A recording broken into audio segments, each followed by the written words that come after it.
जिनका जैसा आदर्श होगा तो वैसे ही उनका स्वयं का चरित्र भी होगा। यही तो हमारी संस्कृति भी कहती है, शिवो भूत्वा शिवम यजेत। ये वही ब्रीड है जो बाबर से लेकर के औरंगजेब तक और जिन्नात तक को महिमामंडन करते हैं।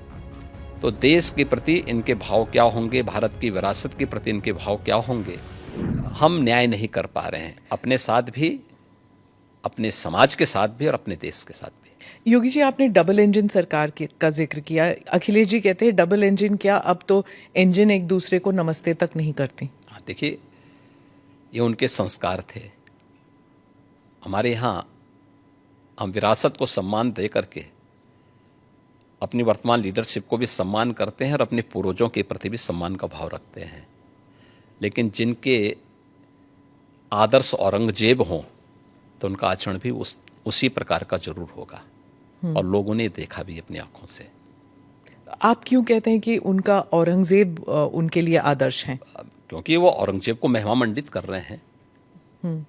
वे सब लोग उस कैटेगरी में खड़े हो चुके हैं। उनके नेताओं ने मुंबई से लेकर के लखनऊ तक, ये सभी लोग तो महिमामंडन करने वाले लोग हैं।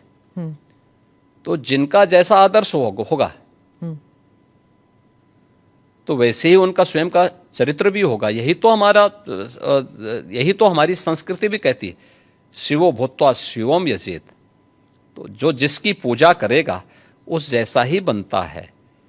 हम राम को आदर्श मानते हैं, कृष्ण को आदर्श मानते हैं, शिव को आदर्श मानते हैं, उनकी पूजा करते हैं, तो स्वाभाविक रूप से उनके अच्छे गुण भी हमारे अंदर उनकी कृपा से समाहित होते हैं।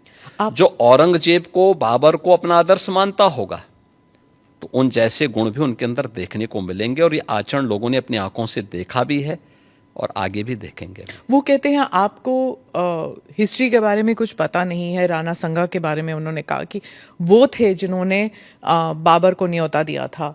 आप जानते नहीं हैं अपने विरासत के बारे में। हिस्ट्री ये लोग जानते हैं। हिस्ट्री यही लोग जानते हैं जो जिन्ना को महिमामंडित करते हैं। हमें याद है, इसी उत्तर प्रदेश में हम लोग लौह पुरुष सरदार वल्लभ भाई पटेल की unity, run up for unity के कार्यक्रम के साथ जुड़ रहे थे। हमने पूरे प्रदेशवासियों को इसके लिए आमंत्रित किया था। सरकार भी थी, भारतीय जनता पार्टी भी थी, सभी दलों को हमने आमंत्रित किया था। एक तरफ सरदार वल्लभ भाई पटेल जो भारत की एकता के आदर्श हैं, भारत की एकात्मता के शिल्पी हैं, हम उनके प्रति श्रद्धा का भाव व्यक्त कर रहे थे, और ये लोग जिन्ना को महिमामंडन कर रहे थे। तो ये वही कैटेगरी है, ये वही ब्रीड है जो बाबर से लेकर के औरंगजेब तक और जिन्नात तक को महिमामंडन करते हैं। तो देश के प्रति इनके भाव क्या होंगे, भारत की विरासत के प्रति इनके भाव क्या होंगे, भारत के महापुरुषों के प्रति क्या इनके भाव क्या होंगे, ये अंदाजा इसी से लगाया जा सकता है। और ये लोग अवसरवादी भी हैं, इनको पलटी मारने में कोई देर नहीं लगेगी। भाई आज कर रहे हैं तो कहीं वोट लेना होगा, तो उनके कुछ नेताओं ने बयान देने शुरू किए हैं कि अब जो लॉस हो रहा है और जो कटघरे में खड़े हुए हैं, ठीक है, तो उसके बारे में इन्होंने कहना शुरू कर दिया, नहीं साहब ये तो जो है उन्होंने गलत बोला है, और ये तो राष्ट्रीय महापुरुष थे, राष्ट्र नायक थे।